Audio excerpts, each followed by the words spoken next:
I made a terrible mistake. Have you heard of the saying, don't drink and drive, instead smoke and fly? Well, fly I did. Me and a few of my friends were heading to Vegas, the only place where you can lose 100% of your money, but the gains are endless. There's not enough east in the world for the amount of bread I'm about to make.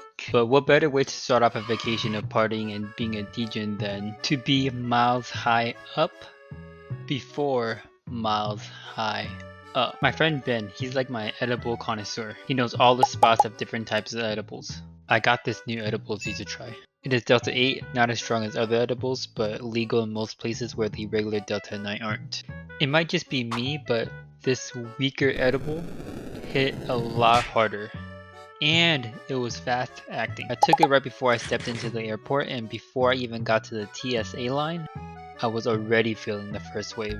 So let me explain. You know when you take an edible, your wave starts off up here, eventually going lower and lower. For this Delta 8, you still start off at a good level. The wave just somehow gets bigger and bigger, but more manageable because once you're feeling good, you aren't going to say, no please, I felt enough good, come back another day when I'm not. Standing in line, yes line. I swear people who sets like 5 alarm every other minute and still don't wake up are the same people who will smash the alarm clock before it goes off on vacation day. It was like a 5 a.m. flight. Everyone definitely knew. I looked so happy I should have been thrown into a psych ward.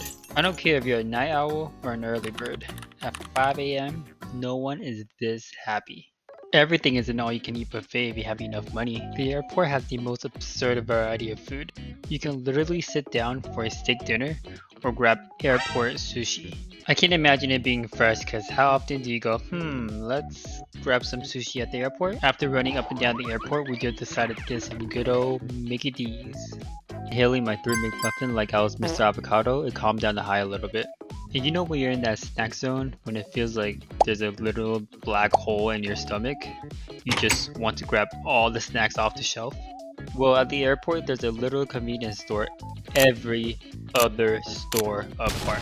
Inconveniently for me, or I guess for my wallet, all the prices here are inflated. Fast forward to after being boarded on a plane, I can feel wave 2 creeping up. At this point, I was getting severe cotton mouth. My mouth felt drier than the Sahara Desert. After everyone was boarded, there was some sort of a delay. Long enough of a delay, at least for me, it felt like we were already cruising halfway to Vegas. I eventually see this person walking down the aisle pushing what I thought was a cart. I'm sitting in the middle seat, okay? I couldn't really peek to see what was coming down the aisle. I'm tapping my friend who was completely sober to remind them again, hey, don't forget to grab me water. When the cart came closer, I realized it was actually somebody in a wheelchair and we haven't even lifted off the ground yet. I already have flying anxiety and this made it even worse. In my mind, I was flying high and having the smoothest plane ride of my life. This shit is nice. I should always take an edible before flights now. Now remember when I said the waves come bigger every time? And that it is technically more manageable every time? Well, now my mind is like, ooh, you kind of feel uncomfortable in that seat, huh? Well, it's going to last much longer. The tipping point of a good high turned bad happened right about now. At this point I was really freaking out, like, how much time has passed?